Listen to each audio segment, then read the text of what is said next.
You are listening to the It's Your Time podcast, and I'm your host, Certified Life Coach Michelle Arnold Burke. In today's episode, we're discussing Who Are You Being? The self-love check-in high-achieving women need before March. Welcome to the It's Your Time podcast, the podcast where busy professionals like you get the practical solutions and support you need to gain control of your schedule so you can strive to be the best in your career, but without the stress and overwhelm. If you're looking to increase your energy and decrease your stress, you are in the right place. Hello. Welcome back to the podcast, friends. Okay, today we are closing out the theme that really matters, not in a fluffy way, not in a bubble bath kind of way, but in a real life, high-achieving women kind of way. We are talking about self-love as a leadership skill, and we have talked about it all month in different ways. So today we are closing that out. And I want us to think about self-love as a decision-making filter. Self-love as the thing that changes how you move through your calendar, your relationships, your work, your health, your goals, because we're at that moment where the month is wrapping up and we're about to step into the final month of quarter one. And I don't know about you, but this is where a lot of women do one of two things. They either hit March with the energy of, oh my God, I'm behind, or hit March with the energy of, I am choosing on purpose. And that difference is everything. Not because your circumstances are wildly different, but because who you are being is different. So today is going to feel like powerful reset. Doesn't that sound like fun? We're going to zoom out, take a clean look at where you are, and then step into March with more intention, more clarity, more confidence, and a version of success that actually fits you. And when I say success, I mean the way I've been framing it lately: wealth, wellness, and wild success, all defined by you, not your industry, not your family, not the algorithm, not the version of success you were trained to chase. You get to define what it looks like in this season of your life. And that, my friend, is self-love. So let's start here. Most women think self-love is how you treat yourself when life is calm. Like, I'm finally going to take care of myself when things slow down. Question: when does anything ever slow down, right? But real self-love shows up when life is full. Real self-love is how you treat yourself when your calendar is packed, when people need things, when work is demanding, when your nervous system is already a little crispy, perhaps on the edge. Self-love is not just kindness. Self-love is discernment. Self-love is boundaries. Self-love is the willingness to disappoint someone else so you don't abandon yourself. And that can sometimes be some of the most challenging work that we do. Self-love is the ability to say, that's not aligned, even when it's a good opportunity. Self-love is you choosing not to live on default. And the reason this matters right now is because March has a way of pulling you into urgency. March is when things start to speed up. It's when deadlines pop up. It's when quarter end pressure creeps in, and you know it's going to be the most important quarter in the history of your company, don't you? March is when you can either become reactive or you can become intentional. So I want to offer you a question that I think is one of the most self-loving questions you can ask as you close out February. Who have I been so far this year? Take a pause. Think about that. Not what have you done, who have you been? Because you can do a lot and still feel disconnected. You can do a lot and still feel like you are not living in alignment. And you can do a lot and still feel like you're not proud of how you're showing up. And you can also do a lot and feel powerful and grounded and clear. So this is not about productivity. It's about identity. Who have you been so far this year? And does that version of you match the goals you're trying to accomplish? Because here's what I know to be true. Your goals don't get achieved by your intentions. They get achieved by your identity. Did you hear that? It's kind of a little bit different than what we think, right? Your goals don't get achieved just by your intentions. They get achieved by your identity, and they get achieved by the version of you who makes certain decisions consistently. So there is a bit of intention there, right? But the first step is the identity. So I want to bring you into a quick self-love little check-in. And I want you to answer this honestly, without shame. Ready? If February was a mirror, what did it reflect back to you about your patterns? Did you protect your energy or did you leak it? Did you set boundaries or did you over accommodate? Did you have difficult conversations or did you keep managing the discomfort by over functioning? So many of us are over functioners, and it is easy to fall into that pattern. Pay attention. Here's another question for you in this reset. Did you say yes when you meant no? Did you explain yourself too much? Did you postpone the things you keep saying matter? And I'm not asking this to make any of us wrong. I'm asking this because clarity is self-love. Honesty is self-love. Self-love doesn't mean tell yourself everything is fine. Self-love means tell yourself the truth and then lead yourself forward. Because here's what happens for so many women as we move through this year. We start with the goals, then life starts lifing. Isn't that how it always is, right? Then we go into management and control mode. And before we know it, the goal becomes a vague thing that we carry around in the back of our mind while we live on default. So let's get specific. As you enter March, the final month of Q1, I want you to choose a different energy. Not hustle, not pressure, not I need to fix everything. I want you to choose precision, priorities, clarity, because priorities are self-love. Clarity is self-love. And if you want wealth, wellness, and wild success, you don't get there by doing everything. You get there by doing the right things. So here's another powerful question for you. What is the one goal, the one focus that if I accomplish it, the other things start to fall in line? Not 10 goals, not a full reinvention, one. Because one goal done well builds confidence. One goal done well builds momentum. One goal done well changes your identity from I'm trying to I'm someone who follows through. And follow through is a form of self-love. Now, I want to pause here because I can already maybe hear some of you thinking, but Michelle, I have so many responsibilities. I am so busy. I don't have time. Yes, I know. I've said it all as well. And that's exactly why self-love has to become strategic. Because capable women, high-achieving, high-performing women don't usually struggle with effort. They struggle with permission. Permission to pause, permission to say no, permission to disappoint, permission to ask for support, permission to stop over-delivering, permission to stop being the emotional adult in every single room. Let's take a moment and just imagine that I am sitting at my desk with my magic wand and I am granting permission for all of it. Because March is the month where you get tested, not by your ability, but maybe by your boundaries. And let's talk about boundaries for a minute because boundaries are not just about saying no. Boundaries are about saying yes to your future self. Boundaries are how you protect what matters. And boundaries are how you tell the truth about what you have capacity for. And there's the one thing that nobody tells women. You can't create a bigger life with the same default of yes. If you keep saying yes to everything and everyone, you're not building a life. You're building a load. And I want you to hear this. Being a team player is not the same as self-abandoning. You can be generous without being depleted. You can be supportive without being resentful. And you can be powerful without being available to everyone all of the time. So as you enter March, I want you to look at where your yes has just been automatic.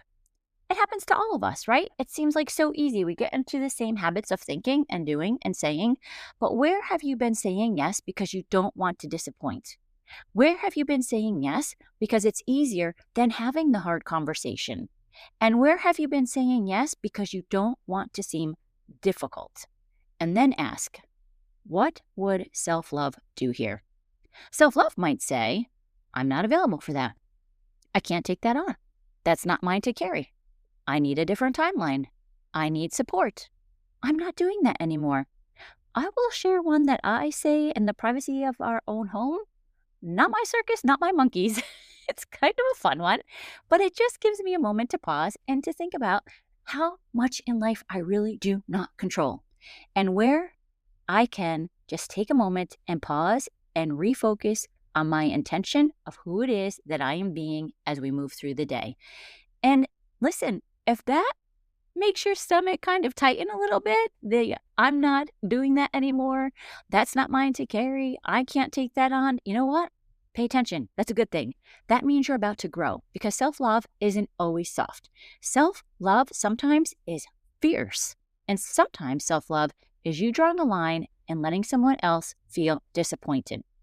Sometimes self-love is you choosing discomfort now so you don't live in resentment later.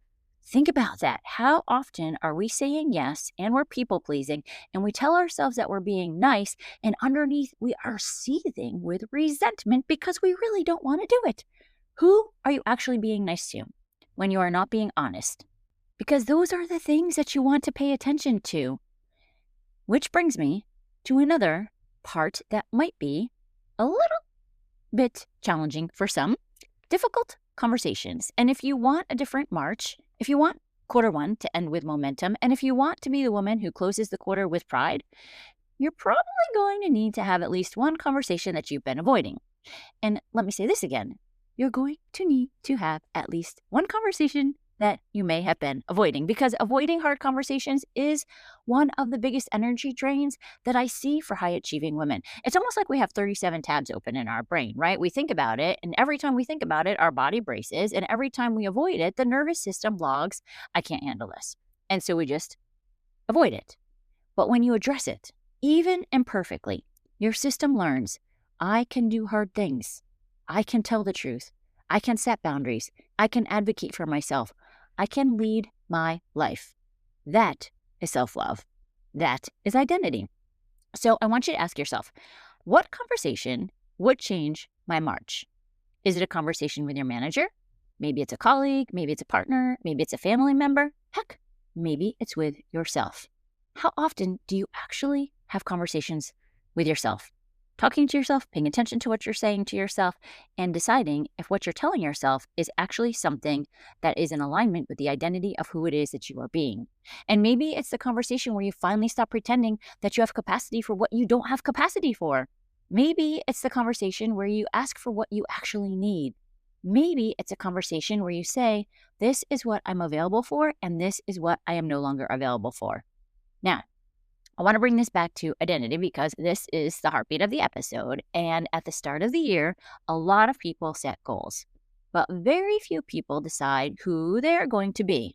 I'm sure if you're listening, you probably have thought about it because we've been talking about this since January. So here's a little self-love practice for you as we close out February. Choose 3 identity statements for March, not affirmations that you don't believe, identity decisions that you're willing to practice. So I'm going to give you some examples. I am a woman who protects her energy. I am a woman who follows through on what matters. I am a woman who tells the truth sooner. I am a woman who does not say yes when she means no. I am a woman who leads with intention. I am a woman who creates wealth, wellness, and wild success defined by me. And then you choose the statements. Once you have them, here's the next step. Attach them to a behavior, because identity becomes real through action, inspired action. So if you choose, I protect my energy, what does that look like? Maybe it is one boundary. Maybe it's one earlier bedtime evening. Maybe it's taking 10 minutes to downshift instead of scrolling. I will have to say, this is something I've been paying attention to, really trying to cut back on some of my scroll time. And I scroll for positive things. Like, I will unfollow things if they just do not seem very good for my brain. But even so, we miss out on the presence of our life in real time if we're constantly scrolling. Or maybe it's not eating dinner in a way that makes you feel like your body is working all night. Sometimes I have to work on this too. I'll be honest. Sometimes I feel like I'm racing Mark as we eat dinner. It's taking the moments to pause, to pay attention, to be intentional, to allow yourself the moment of enjoyment in the present. And if you choose, I follow through, what does that look like? Maybe it's one goal, one non-negotiable, one daily baseline habit, not perfection, consistency. And I want to say something important about consistency, because consistency does not mean 100% of the time. Consistency means more days than not. That's it. More days than not. And if you want to build confidence, you don't build it through pressure. You build it through this evidence that you do what you say you're going to do, and the evidence builds self-respect. And then self-respect is, you guessed it, self-love. So now let's bring this home with something practical. As you enter March, I want you to choose one focus, the one goal that if you accomplish it, the others fall in line. And here are some examples. Again, not because you have to choose these, but I just want to have you start sparking some of your thinking and you choose what works for you. I'm going to protect my mornings so I start the day with intention. I'm going to have the one hard conversation that I've been avoiding. I'm going to set one boundary at work that protects my time. I'm going to prioritize strength and movement so my body feels like a safe home. I'm going to stop saying yes to things that drain me. I'm going to build one revenue-driving habit in my business. I'm going to create clarity around my priorities and let the rest wait. And here's the key. You can't pick a goal that's really just a performance goal. We all do that, right? You can perform. I get it. What you need is a self-love goal because you can hit performance goals while feeling depleted and you can hit performance goals while resenting your life. So the question isn't just what do I want to achieve? It's also what do I want it to feel like when I achieve it? That's the wealth, wellness, and wild success lens. Wealth, not just money, but resourcefulness and choice. Wellness, not just health, but capacity and regulation. And wild success, not hustle, but impact, freedom, presence, and leadership defined by you.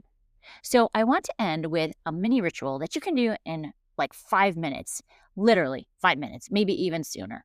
Sometime today, or maybe over the weekend, as you close February and step into March, get a note app, get a piece of paper. I don't care if it's a scrap piece of paper, a journal, whatever. Write these 4 prompts. What am I proud of from February? Train your brain to find what went right. This is not fluff. This is identity reinforcement and neuroplasticity. You are changing the way you are thinking. Number 2, what am I done with? Be decisive. I'm done with living on default. I'm done with overfunctioning. I'm done with saying yes when I mean no. Number 3, what boundary or difficult conversation will create the most relief? The one thing that, once handled, frees up my energy. And number 4, what is my one focus for March? The one goal that, if achieved, makes other things easier.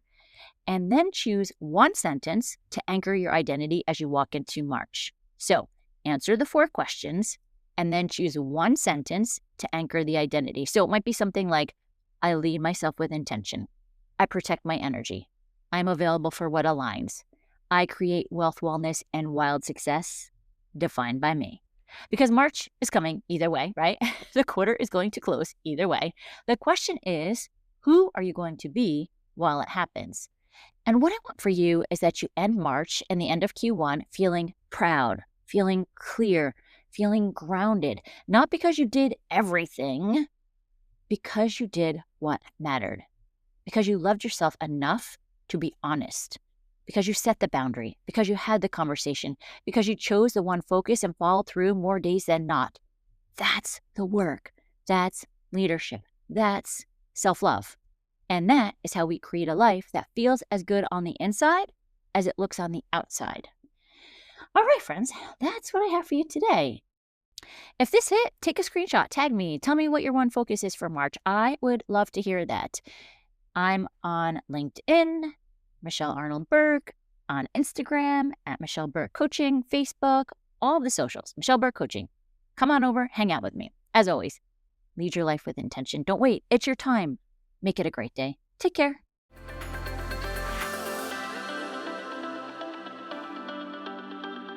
Did you know you can take this work to a deeper level with me one-on-one? Go to michelleburkecoaching.com and click on Get Started to begin.